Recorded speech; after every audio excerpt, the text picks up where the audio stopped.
Hey, Ali.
Okay.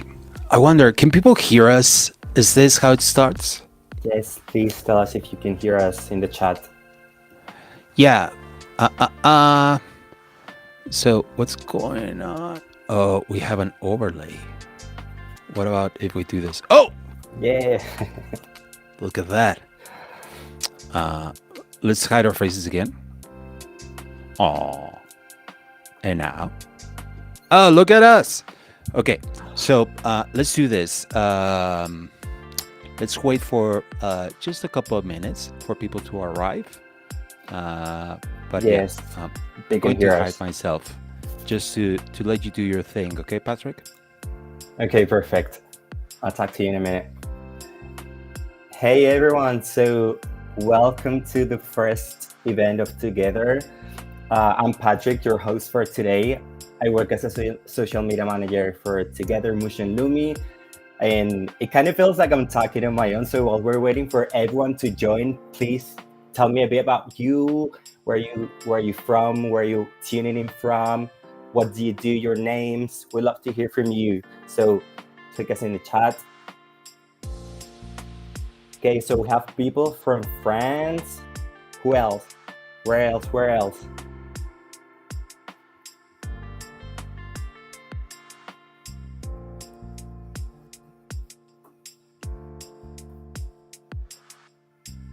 We have Arif from Bangladesh. Wow. Thank you for joining us from like literally all over the world. What time is it there? It must be like kind of late, right? Germany, Boston. Okay, we got the States as well. Germany as well.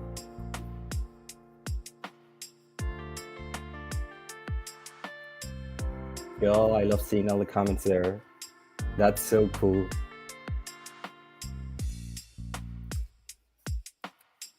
Okay, I hope most of you are on our Discord channel, and if you don't, you should. I'll share the link later. But for those who have had the chance to dive into the course materials, what do you think? Did you like it? What was the best part of it? Are you looking forward for the next lesson? Tell me about it in the comments. I want to see the feedback.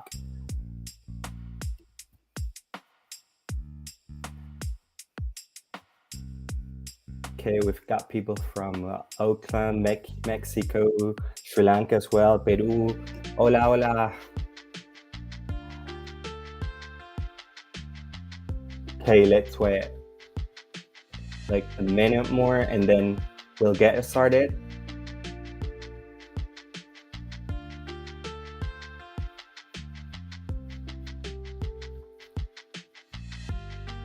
Cool, enjoying the lessons so far. That's great to hear. Feels like our school. Okay.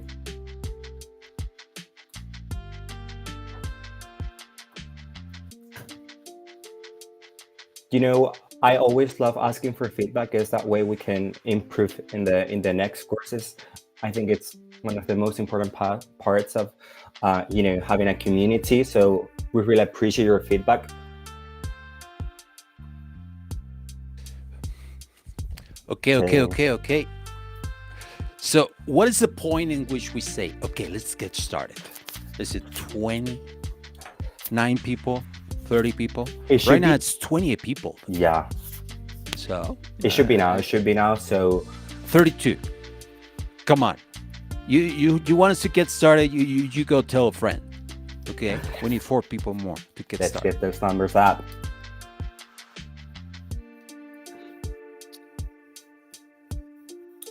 Okay, so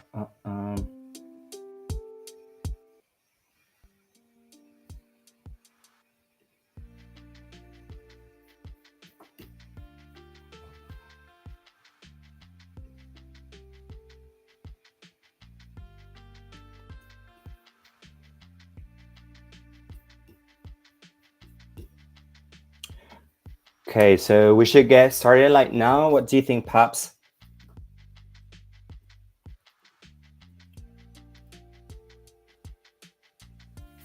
Let's do it. Come on, Patrick, get us started. Awesome. So I'm gonna quit the music. And yeah, let's get started. So welcome to our first Together's event called Myths of the Design Process. This event will last for an hour approximately and will be divided into two parts. So in the first part, we'll have Ali and Pablo talking about the myths of the design process. This will last about 40 to 540 minutes approximately. And at the end of it, we'll start a round of questions that they'll answer. And this part will last for about 10 to 15 minutes. So make sure you include your question in the chat, and the most voted will be answered. And we have time, of course, all of them. So today we're taking a closer look at the design world, questioning the usual ways of doing things. I'm sure all of you have at some point encountered stories and practices that seem to be set on stone, ideas about what design should look like or how it should be practiced and who can be a designer. So our goal today is to clear up some common misconceptions we've all encountered. We're here to question the usual, to peel back the layers of the design process and reveal the truths hidden beneath. And how better to do that without a special guests, Ali and Pablo Stanley. So let's welcome them. Here they are. Ali, do you want to get started? Tell us a bit about yourself. Welcome. Hey, yeah. So thank you so much for having me. My name is Allie Vogel. Like Patrick said, I'm really excited to be here with Pablo and the whole Together gang. A little bit of background on me. So you're currently finding me in Buenos Aires, Argentina, but I am not from Argentina at all. I'm actually from Los Angeles, California. And for the last 10 years, I've been a digital product designer and product design lead. I've worked in San Francisco, in Silicon Valley, in Tel Aviv, and most recently, I started a product design consultancy and studio called Flexxi, actually with someone that I originally met through Pablo and the whole Together and Blush and Bueno and Mucho gang. So it's really cool to be full circle and be back here talking to Pablo and the whole Together team.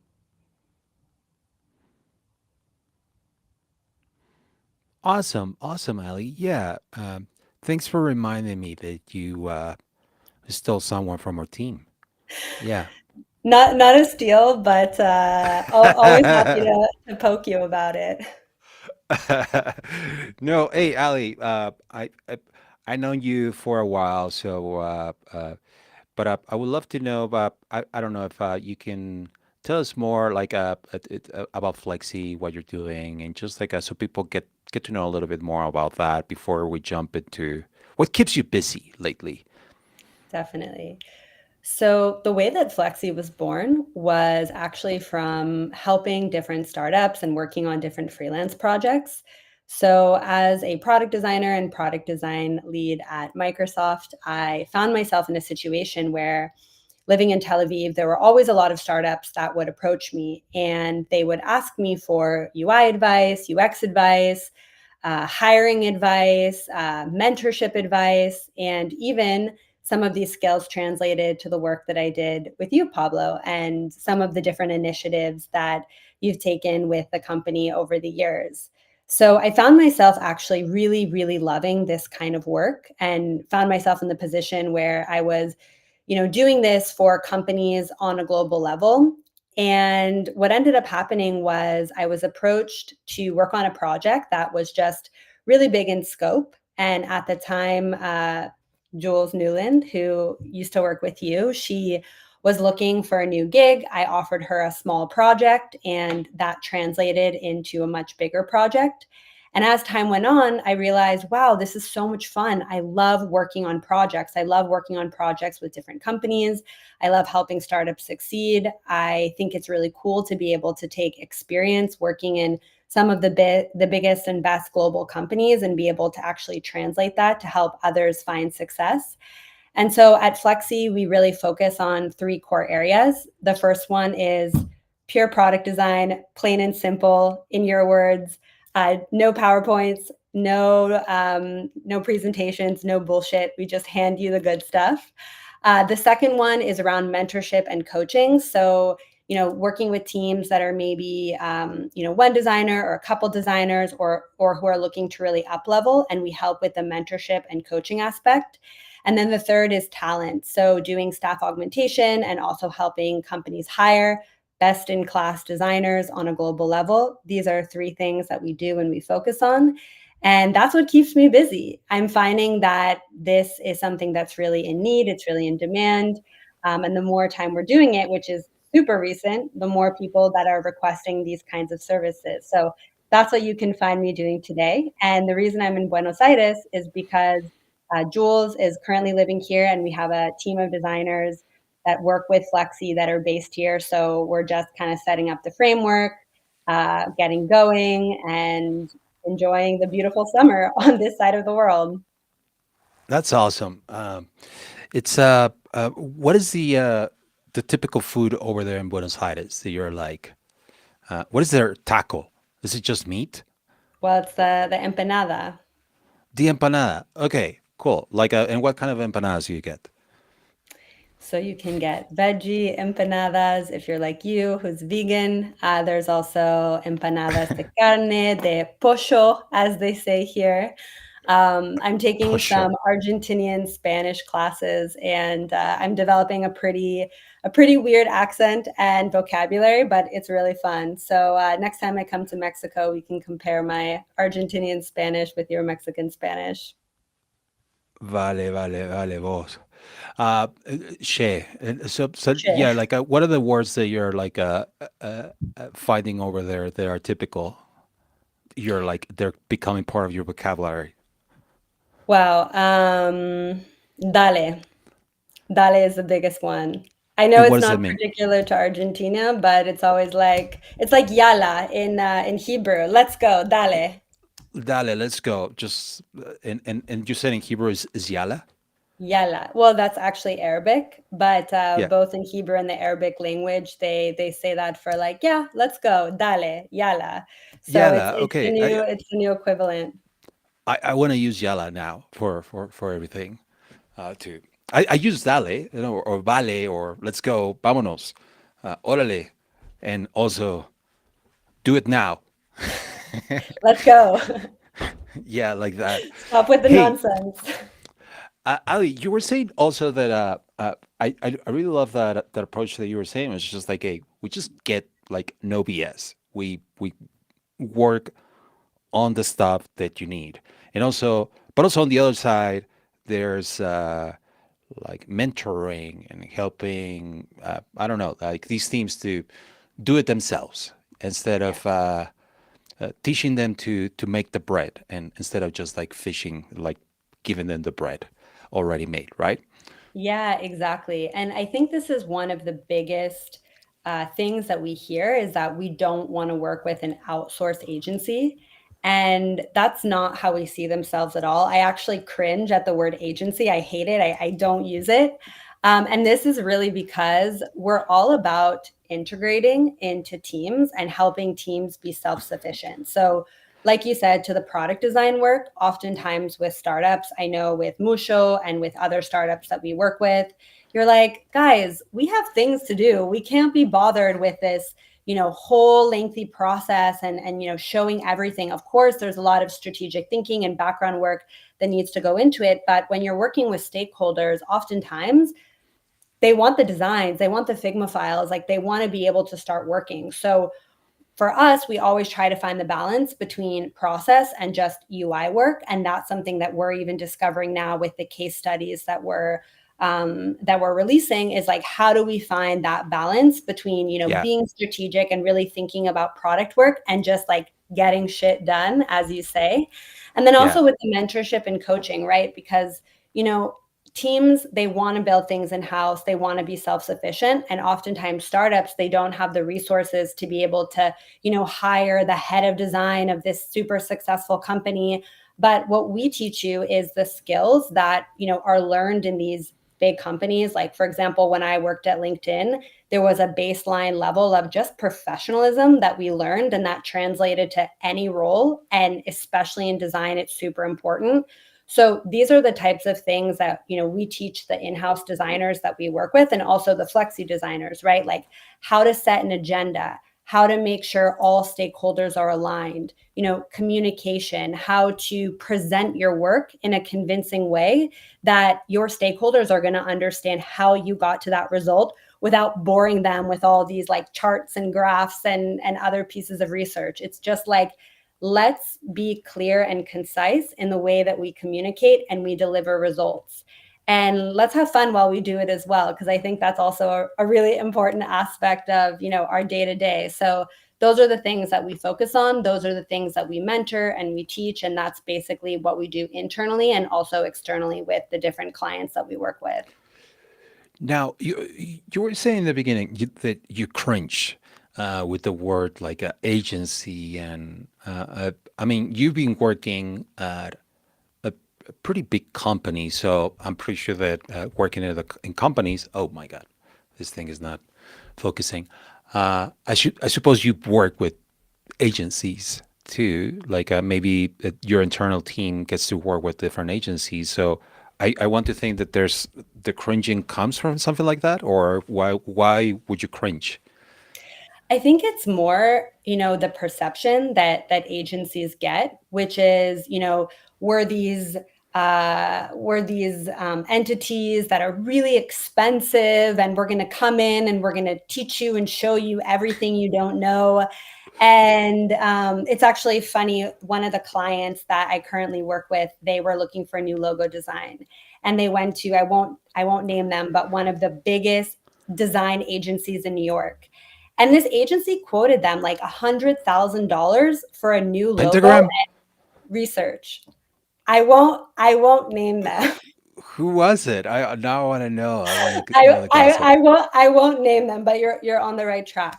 And so my response, of course, they asked me my opinion, and the thing is, I work with some amazing designers, amazing brand designers. One of them is this brand designer named Gal Shear, who's based out of Tel Aviv, and he's able to deliver really quickly, really amazing work. He's done created brands from scratch, like Lemonade, for example. And those are the kinds of people that we work with. So we think of ourselves more like a design collective than anything, because we work with really great designers from all over the world, and we also form partnerships with independent designers. And I think that this is really a way to be able to get clients just the best value for what they're looking for. And to your point, that's why I cringe when I hear the word agency, because I think it kind of has a bad rap. And so we're trying Yeah, to be like the anti-agency, and really just focus on the core and deliver value. So that's probably where the cringe came from. yeah. I I've had good and bad experiences with agencies, and I would say that recently I had really good experiences. And but usually, like before, the teams that I've been working with, Here's why. Let me first say why the recent agencies that we have been like fortunate to work with, they've been good.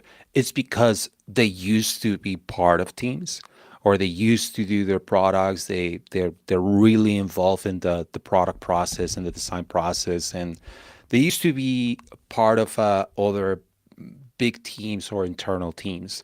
So I think that that gives them a like an idea of like how the actual there's less misalignment in the Mhm. goals that what like an agency will have, and also what the internal team will have, that they're more aligned, and they're more they feel more like they are part of the team, instead of just like someone, like you were saying, that comes and tells them like, this is how things are done, you're doing it Right. all wrong. And it's more like, no, no, no, let's learn what you're doing, and let's see how we can adapt, and let's see how we can work together, which is something that, like, interestingly, that was not the case. Or at least I've worked with agencies that are, they usually feel like,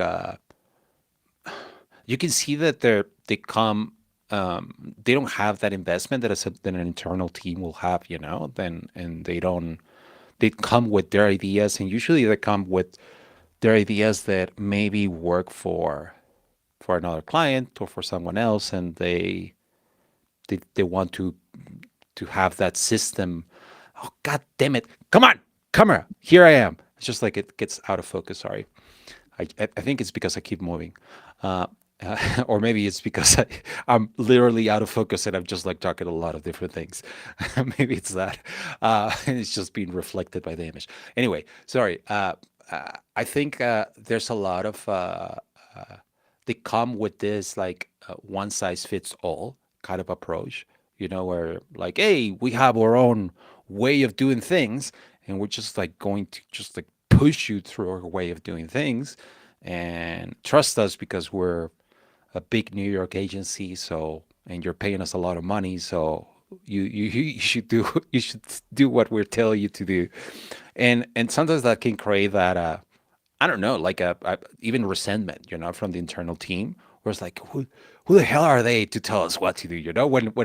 When they're not aligned, and when they don't feel like they're working as a team, and they're just like coming as a, I don't know, like you're saying, like they have a bad rap because of that approach that I think agencies have had. But I see that now that is changing, and Mhm. because of people like you, like or other studios that are more like designers, makers, like the actual developers, the front end, the back end. They're there, and they're the ones who start this, instead of like a, I don't know, like nothing against marketing gurus, but like sometimes the marketing guru would just like think of a slogan and think that, there you go, I fixed you. And it's like, no, hold on, but we actually have to do the product. No, no, no, no. I gave you a beautiful slogan with only 3 words. Go and do the rest of the work. And it's like, no, we pay you Yeah. $100,000. Uh, so anyway, I'm saying like, hey, I think that is changing, and I'm glad, and there are like agencies like yours, but I do want to touch on something that like it's kind of related, and it's about that one size fits all, Mhm.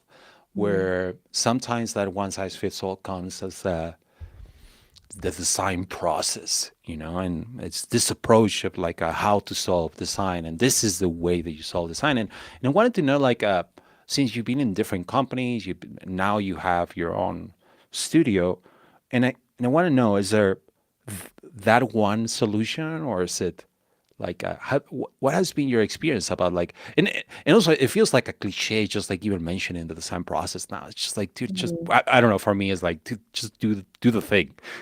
Just decide it. The I mean, if you need a process, it's, I don't know. Yeah.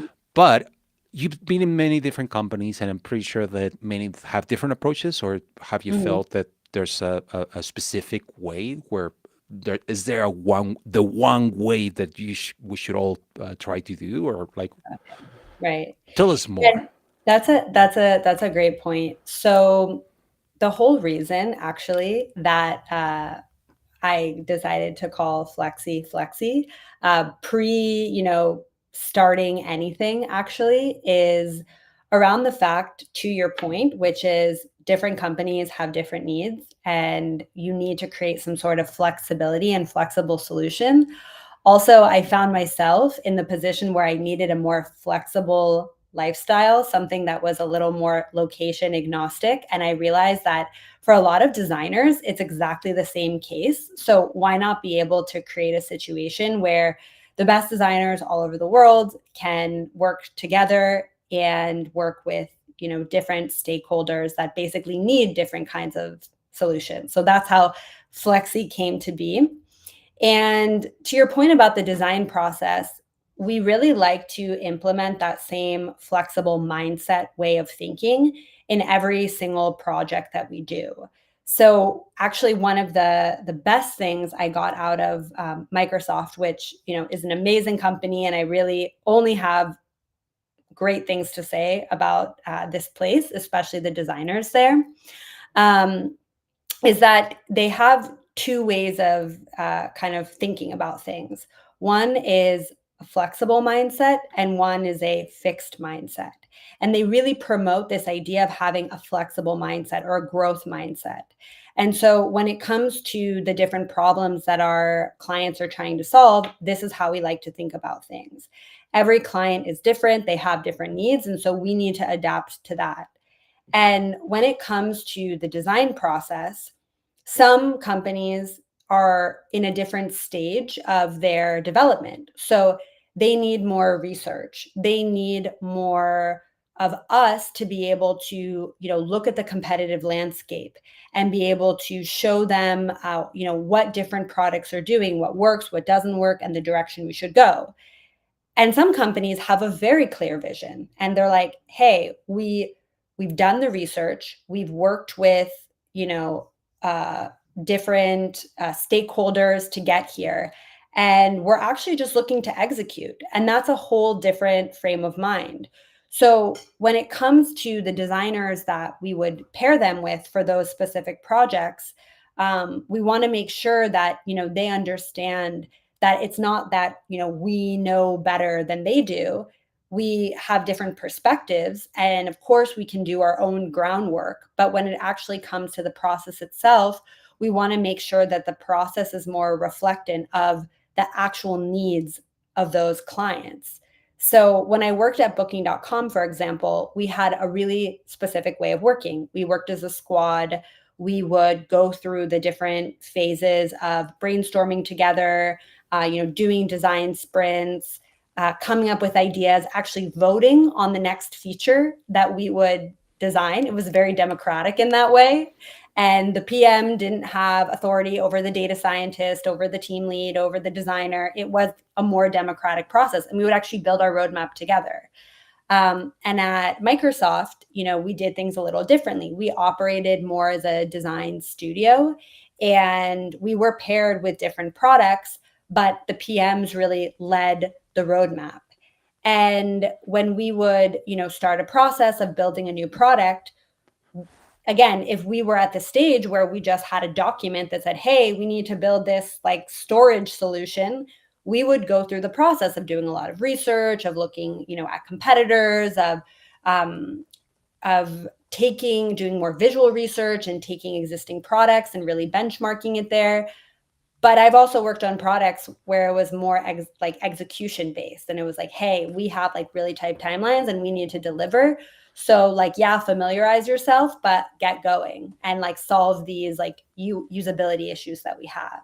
So to your point about the design process, it really depends on where the product and company is. And as designers, there's not a one size fits all. You need to have the emotional and professional intelligence to know where to frame things and how to begin, because otherwise you lose your stakeholders' trust. And gaining that trust is the most important thing in terms of the designer stakeholder relationship. So those are things that we really emphasize when we work with different clients, and also when we coach our own designers internally how to work with our clients. Interesting. Now, you were mentioning that some teams, if I'm getting this, would have different needs, and depending on the stage of like how clear the vision is, how I suppose uh, how much do they know about their user, how much.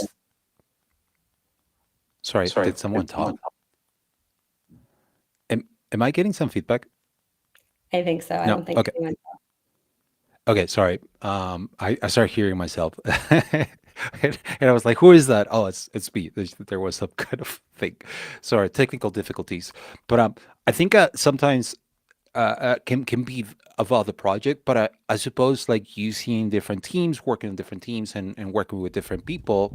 Um, is it also based on the people who these people and their ideas, the leadership, like the skills that they have, the I don't know, their biases that they might have, and how they want to approach a design. And maybe, for example, I will be someone that's like, nah, nah, no, I don't want research. Let's just do it. But sometimes I feel like that's because I just want to do stuff and I just want to get deep into like let's just go into high fidelity prototyping, where it's like, no, Pablo, come on, first let's start with a document. No, I want it all animated. So do you think there's also a little bit of that where it's like the people involved like can also make that variation? Definitely. And I also think, again, it's back to where the company is. So, something I always love to say, and actually I got this from a startup founder, is in startups, you're basically racing against the clock because you have other competitors entering the market. Every single day, you are always trying to push new features forward. Whereas, again, in a company like Microsoft, where you definitely have competitors, of course, but you have large market share and you also have the privilege of having many more resources than a startup does. So, you have the ability to do research, to do iterations, to take 6 months to design a feature and test it and iterate it before it goes into private preview, 6 months after that. Whereas in startups, you don't have that, especially like Pablo, what Yeah. I see you're doing with everything with AI. Whenever there's a big tech craze, everyone joins the gold rush. And then you are in a race against the clock. So I can understand why, to your point, again, thinking about who the leadership is and really why they're so pressed to either, do the research or kind of do it a bit quicker. I am an advocate for, design strategy and for kind of thinking holistically about building products. I think that if you go high fidelity or even, start developing something without understanding the market and without doing the research behind it and having somewhat of a process, you basically could waste a lot of resources. But that said, the process could be different in a cloud storage large enterprise versus an AI startup that's just trying to get to market as fast as possible. So again, to the point, the designer has to have the emotional and professional business intelligence to understand when to implement what and in what situation. It's weird that you mentioned that because I will talk about like specifically about Musha, and we're building this AI tool for designers, and we're actually approaching it both ways. We're doing on parallel. Parallel, we're going with the research research intensive focus just to get better, but also the other approach where it's like let's just put something out there and, and let's get see what people let's get them to click and create stuff and tell us what worked and what didn't, and because it's while we're working on something that is totally new, and we want to do that research on that because there's not a lot of proven solutions out there on Hmm. this. The proven solutions are like how design is already made. So like we're trying to potentially do a design tool that does what design tools have done in the past, but when you are trying to innovate, you have to get yourself out of that mentality and think like, no, hold on, this is totally new. approach, and there's a new technology, and maybe there's a different way in which we can approach design tool. What is a design tool of the future versus instead of trying to replicate the design tools that already exist but now with AI, Exactly. it's potentially more like, no, hold on, it's not really about the AI, it's really about the technology, but like how that technology really can make a shift in how we approach design problems, you know. So, but at the same time, we're like, but let's go with the informed decision making too, so we can move fast, and just like this foundation of just like, hey, people are going to use a product that feels familiar, and it's going to be used in AI, but also in a familiar way. So there's not a lot of innovation in that. The innovation is just that, oh, but now it's with AI, but that Mhm. allows us to just put it out there, like, you know, Yeah. and move fast. But I think there's, I don't know, we're trying both ways, and the the only thing about the other thing is that of like doing the research is that, like you're saying, as with a startup, you want to move fast and you want to learn quickly, and you want to you also don't have a lot of budget to just like spend a long time. And also the market is moving so fast that whatever you investigate and whatever you focus on, like for the next 3 months, it might be obsolete in the next 3 months, you know. And then suddenly you come up with a solution that already someone else is already doing, or that it's just like now anyone can do with ChatGPT, for example. And it's like, oh, dude, like we just invested all this time on something that didn't work out. So I feel like sometimes when things are moving this fast, you have to, why not both? Why not Mhm. trying to do it the fast way, but also the slow way, and see Yeah. where those two things meet. Right. Uh, Well, there is but a there is a middle ground, like you said, and I can think of a couple examples. So, for example, when I was at Booking.com, it's a B2C application. For people that don't know, Booking.com is one of the largest online travel agencies. So, Booking, Expedia, they own a bunch of other companies, but basically, there's like two big travel conglomerates that compete against each other. I think most people know Booking. and by the Booking, way, before you continue, you were working on AI before it was cool, because I yes. remember that you were. This was like 3-4 years ago, and you were working on This was in AI on Booking. 2018. Yeah, this was on 2018. Booking actually opened a machine learning development center, which machine learning was the type of AI in Tel Aviv, because they're like, ooh, people in Tel Aviv can do AI before it was cool. Like, we didn't even know what a craze it would be. And then they opened up this development center. There was, barely anyone working there. They contacted me on LinkedIn. I'm like, sounds interesting. I joined, and it was very cool, because what they would do is they were looking at more one-to-one personalization versus designing for general personas. So they were really understanding users' preferences, using AI to basically serve the most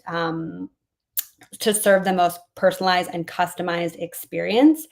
And so the cool thing about Booking, and this is like public knowledge, I'm not sharing anything that's secret, is there's over 1,000 A/B tests going on in their site at any given time.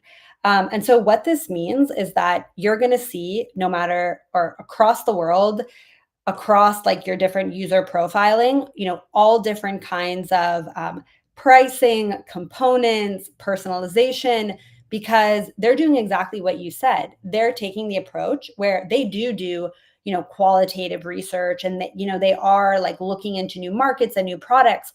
But the name of their game is optimization. So they're looking to just A/B test, A/B test, A/B test. And then if the experiment, which is what they call their new features, is conclusive, then they release it to their users. So they do that. And also, they do something called fake doors. And I can give you a tangible example of some client work that I worked on, actually, with Julieta, Jules, on a loyalty program that we built for a company called AstroPay. That is a global wallet in Latin America. They have a huge presence in Argentina and Brazil, and also in the UK. And this was the first time that they were really introducing this kind of loyalty program, especially in LATAM. And Jules proposed to build a feature called like a spin the wheel. and like a scratch card, a digital scratch card, because she had seen this in other apps and she's like, yeah, this is really cool, we need it. And when we were looking into building this feature, we're like, oh, this is actually like quite an investment for the engineers. We don't even know if this is going to work. To me, it felt very gimmicky. And Jules was like, no, Allie, this is something that like people in LATAM love. They love like scratching the cards and getting gifts.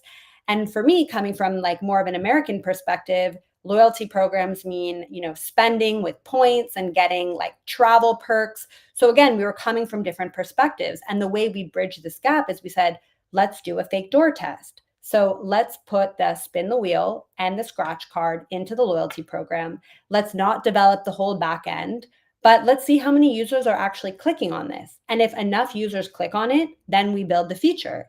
And we can also, maybe give like a little survey that pops up asking users to, rate if this is something that they would like to have, or give some sort of text-free response to say, hey, we're thinking about building this feature, give us some feedback. Like that's totally legit.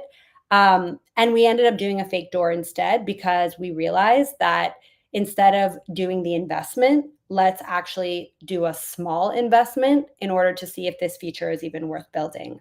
And a lot of entrepreneurs do this as well with websites. They're like, hey, I have this idea for fire insurance or something.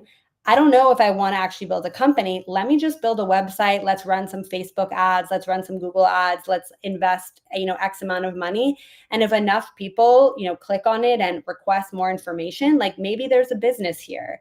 So I think that that's definitely something that, a lot of startups can learn from, in terms of like moving fast and also taking the time to do the research.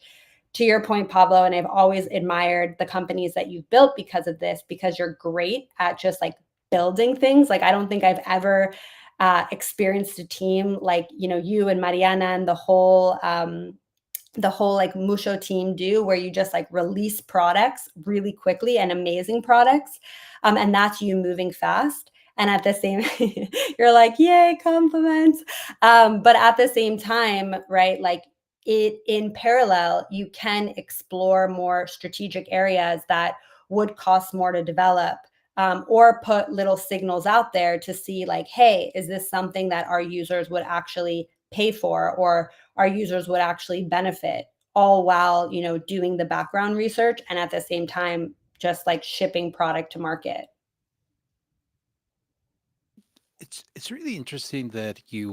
By the way, like, can you share a little bit of did it work? Like the back door, like the fake door thing that you tried with scratch a wheel and a spin the wheel, sorry, and a scratch Yeah. for to scratch thingy. Did that work? Did you move something? Did you make a decision? So actually, I just talked to Jules about this the other day, and she told me that a lot of users were clicking on it. So she's more involved in this project than I am, but from what I understood, this is something that they're now heavily considering introducing, full on, because they got some sort of signal or indication that users are actually curious about it. So again, if no one had clicked on it, they could have spent a lot of time and money creating something that ultimately they would have to sunset out of the product anyway. Interesting. I don't know. Like I wonder what are the things, and I wonder. Sorry, now I'm really interested in this whole thing where it's Fake like door. the two different cultures. You coming from the United States and your partner coming from Latin America, and how her approach was like, hey, no, hold on, like you don't understand like how we work, and this will work for us. And I wonder if not even just Latin America, but specifically this person coming from Argentina, where the economy is kind of a little bit weird and it's kind of all over the place. Maybe these kinds of things are this I don't know, like instant gratification kind of thing, and this way of seeing an economy behind not just like money, but behind this other way of making money, because well, the I don't know if I don't know what the state right now is in Argentina, but I know that their coin, what do you call it? Not their The currency peso? is, Yeah, yeah, the Argentinian peso is just like goes down, and every day it's just like changing, and not every just like day. every day, every hour. Yeah, So they're in a very specific kind of mentality as a definitely. culture, and and and like having that kind of a variable reward maybe makes something that is I don't know. This unpredictable reward, they're more used to that because the the peso is always changing anyway. So Exactly. maybe they're so used to that kind of risk that even a risk like that doesn't sound like much of a risk. It sounds like something that they can gain. I Yeah, don't know. I'm here like riffing around the idea of like why would that work in certain cultures and why it wouldn't, and it sounds like it's something well related to something that like if an American team came and just like without a diverse team, maybe they would have never noticed that, that they were never have that approach unless they did like really extensive research into the culture of people and just like hey their ways of like how they manage money and how they think about money and before they realize. But you had someone in your team that already knew it because yeah, she understood that. So like it's sometimes it's also good to have. I go back to this idea that hey, you want a diverse team because those ideas sometimes you wouldn't even need so much of a research or the research that you do it based on something that came from the team, an idea that came because you had a hunch that someone in your team had a hunch on something that sounded really wild for you, but you instead of just building it, you were like, okay, let's try to test it. And it yeah. sounds I don't know. I'm fascinated by all this. Yeah. So to your point about culture and research and the design process, I love that you touched upon that because since I've been in Latin America, I've learned how important having that cultural understanding really is. I'll give you another example with Brazil. So when I lived in Tel Aviv, our market was the US. And I worked with a lot of SaaS companies and I worked at Microsoft. So we were selling to the US market. And even if we were, selling internationally, it was a very US first market. Also in Mexico, from what I understand, I mean, the Mexican economy is very strong these days. And also, just in terms of tech, Mexico and the US have really strong links. And so there's just a lot of synergy and a lot of similarities there. But when you look at a country like Brazil, for example, if a Brazilian person sees something in English, for them, it's very scammy. Like it needs to be localized there. There's a different culture, there's a different language, Brazilian Portuguese. They don't give two whatevers about the US.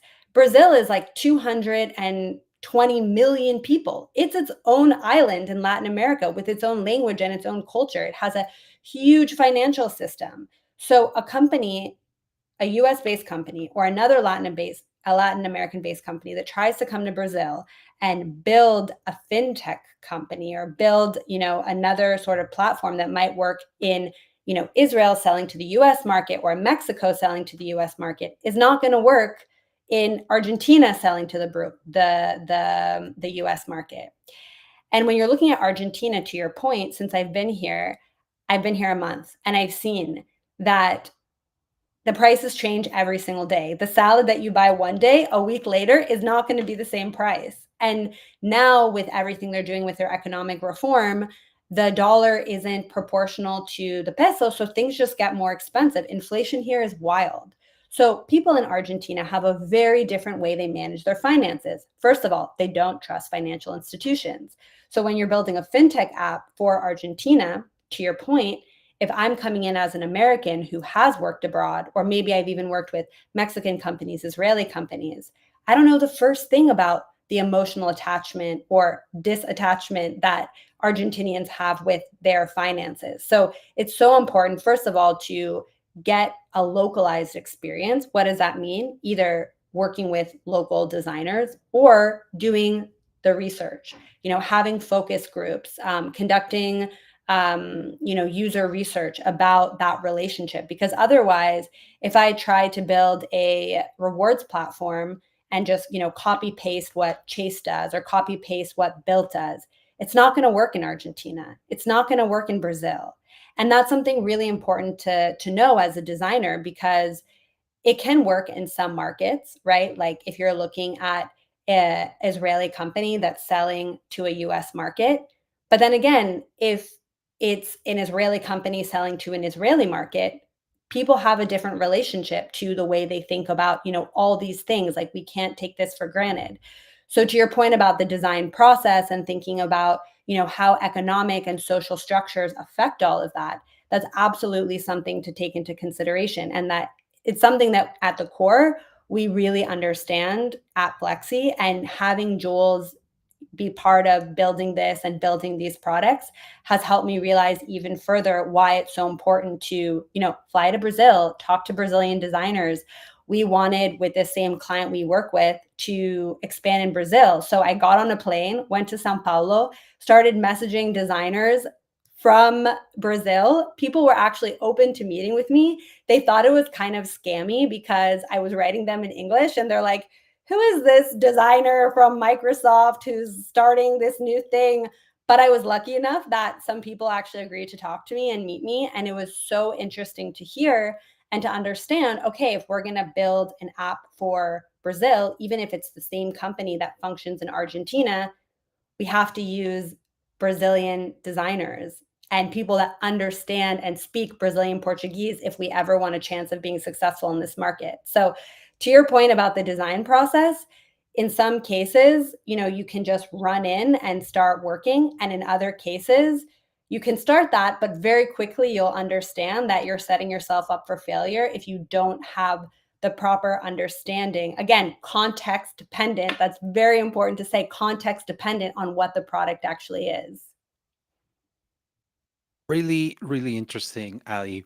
We're about to run out of time, and I wonder if there are any questions. And Patrick, I'm going to give you some time to gather some of the questions from the crowd so we can ask Ali.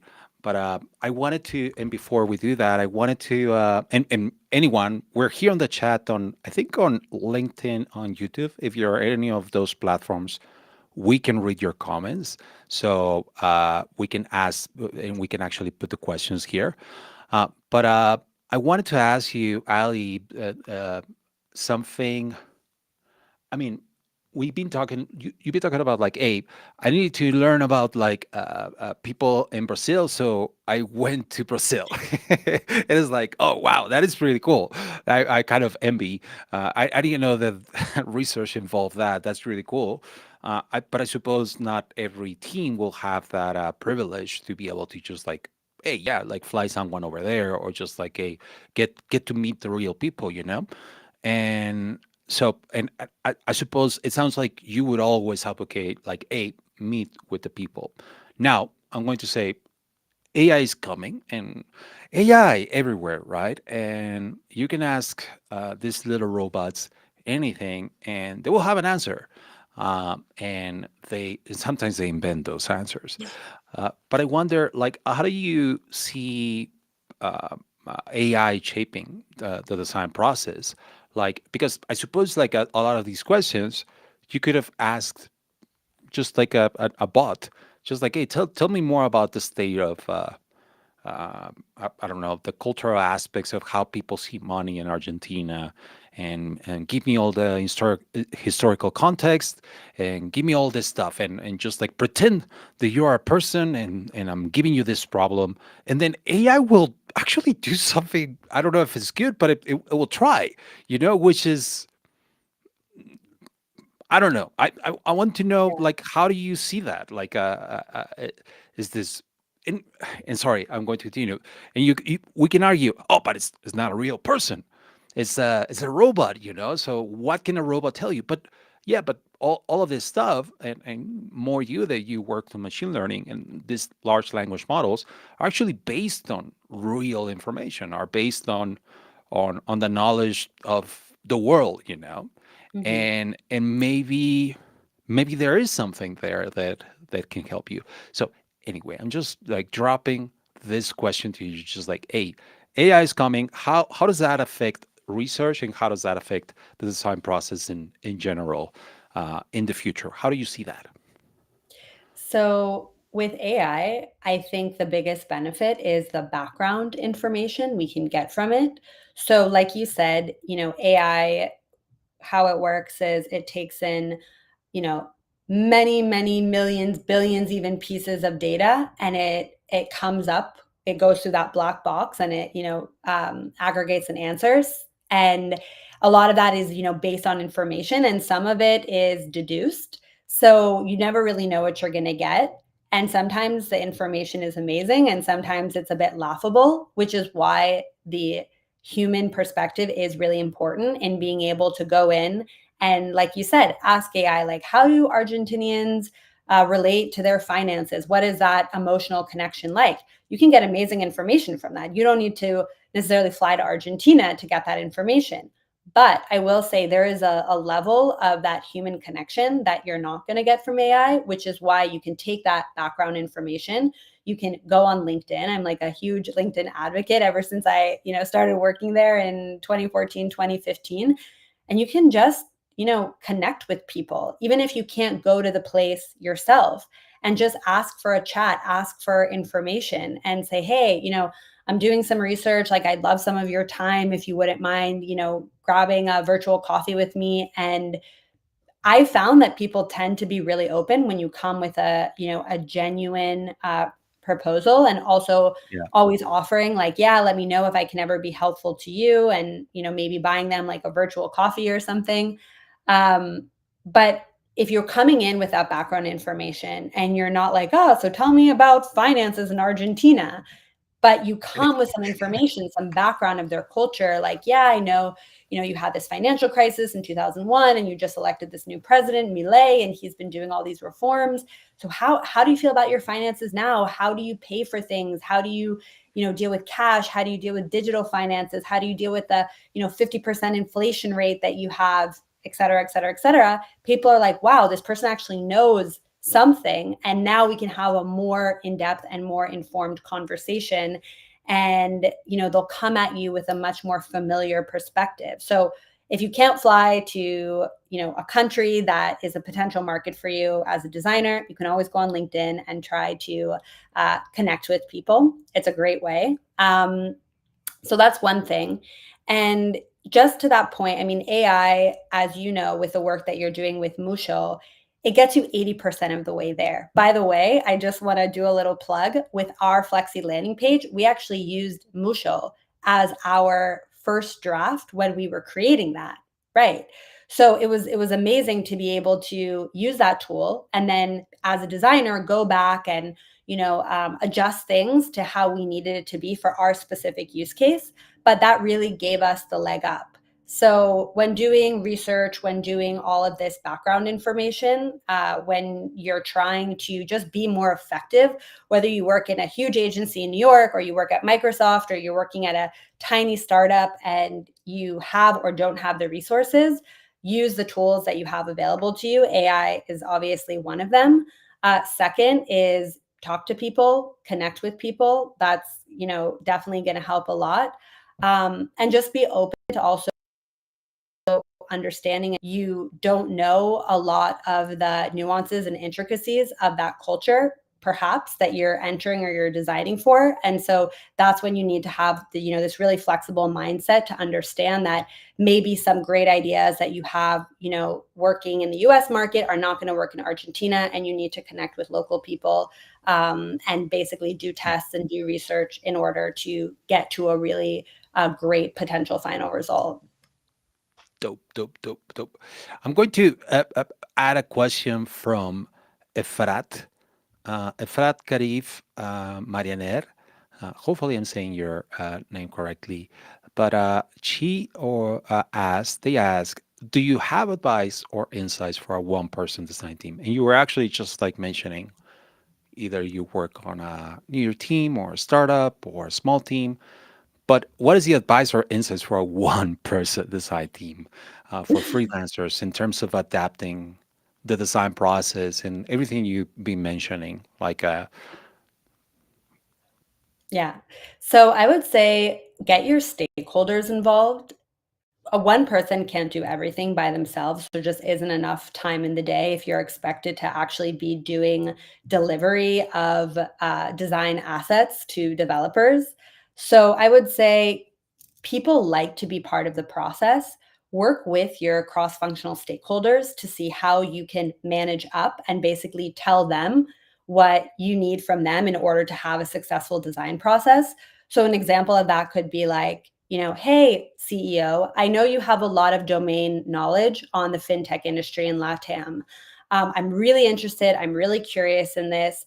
Please tell me, do you have background information or have you done design research for this specific industry that you can pass along to me that I can, start to go through? Or if not, you can say, hey, it'd be really interesting. Let's get on some calls with some potential customers. I'd love you to be part of that. And then we can synthesize that information together and see where to go from there. If it's not the CEO, it's a product marketing manager, it's a product manager, it's another stakeholder, maybe even a developer or the CTO or another co-founder, again, if you're working on a really small team. But I would say even if you're a one-man show, try to get your stakeholders involved, because the more they're invested in the process, the more successful the outcome's going to be, both from a satisfaction standpoint, how satisfied they are with the outcome, and also just in terms of getting to those key insights faster and in a more effective way.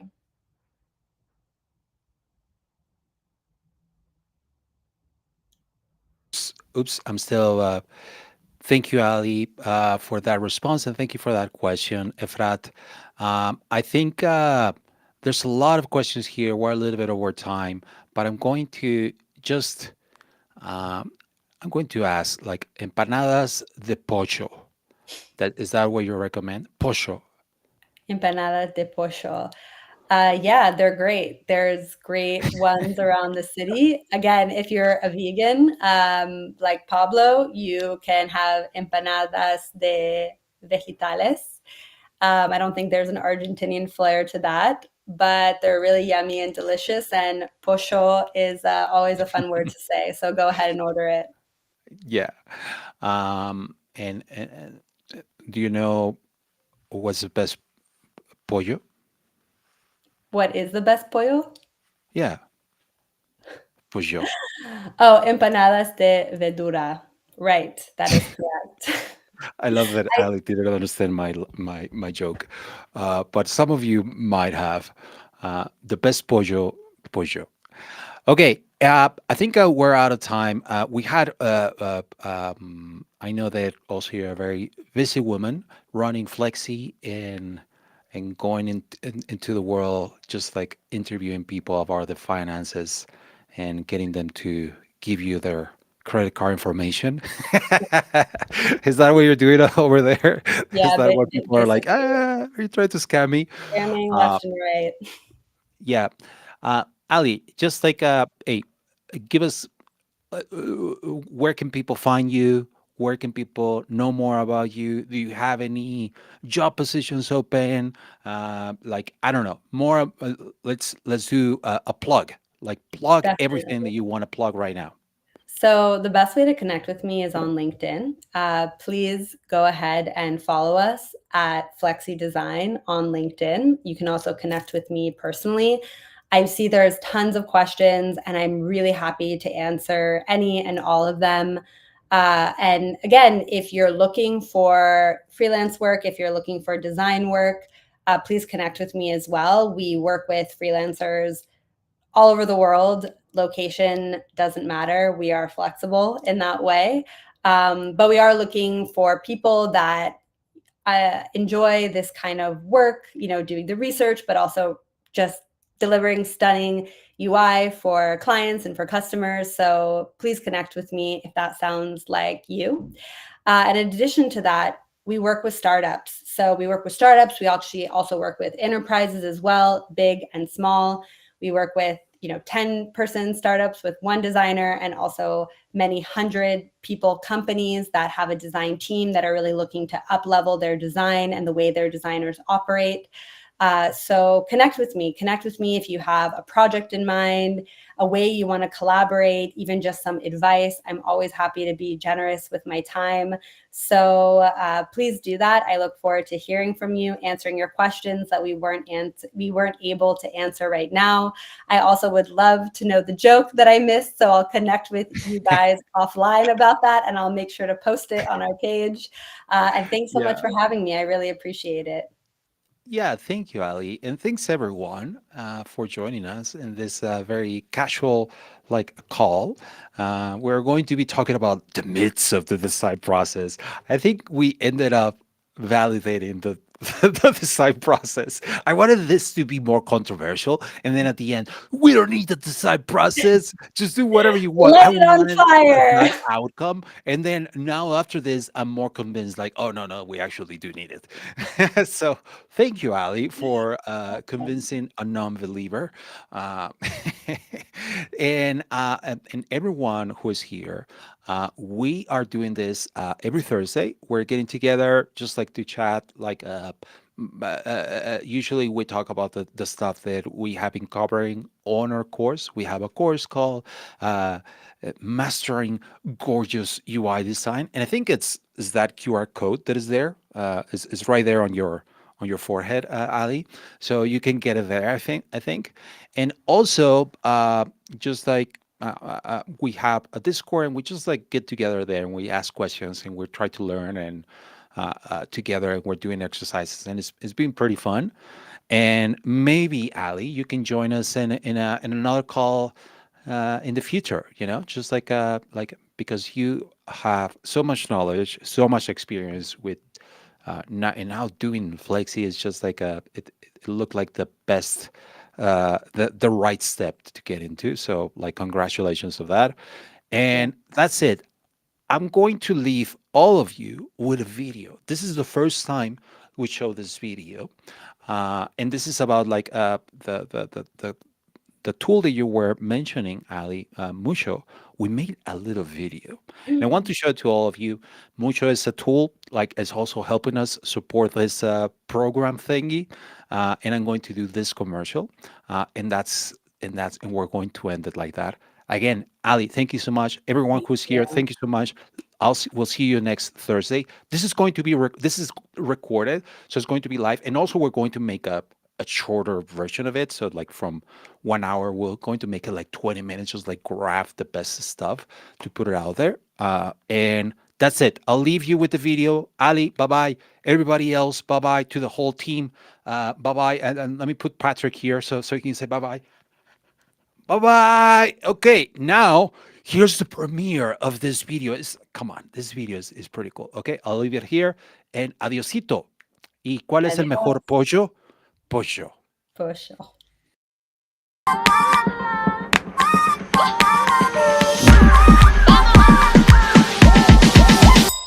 Qué pela bonita, somos las señoritas que llegan y conquistan, somos candela, ela.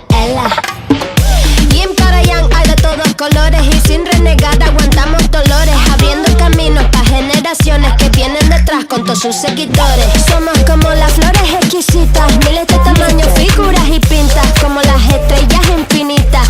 Mis amigas de la esquina lo recitan. Feeling in your body, see it in your mind. Díselo a la gente. Let's get loud. Bonita. I like it like that. Like it like. Canta verte sonriendo, brillando, como el sol cuando está despertando, elevando al mundo y sus frecuencias con tus locuras y tus ocurrencias. De América